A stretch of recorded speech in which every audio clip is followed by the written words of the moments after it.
What's up, everyone? Welcome to the video.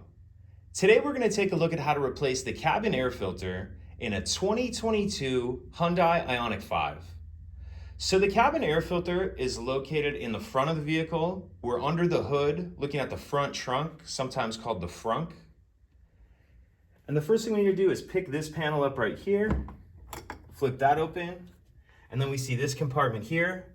If you notice, there's a little cutout right here you get a hold of. And we're going to pull that panel off like that.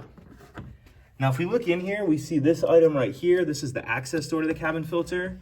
And there's these clips on the side, these pinch clips that you need to pinch together. And then the cabin filter door will come off like that. And now we see our cabin filter right here. And this one actually doesn't need to get changed. It's still pretty clean. But one thing I did want to point out is when you put your new one in, make sure you're paying attention to these airflow. You want your airflow going down. So once you have your new filter in there, you reverse everything we just did to close it up. Put the door back on. You want to start the right side in first, like that. And then snap that on. And then we'll put this piece back on. And I find it easier if you kind of line up these notches on the bottom, because there's these little tabs that go in there, which you can kind of feel.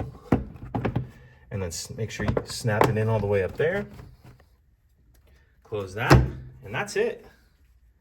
If you have any questions, please let me know. If you could take a second to like and subscribe, it helps us out, and I'd appreciate it. Thank you.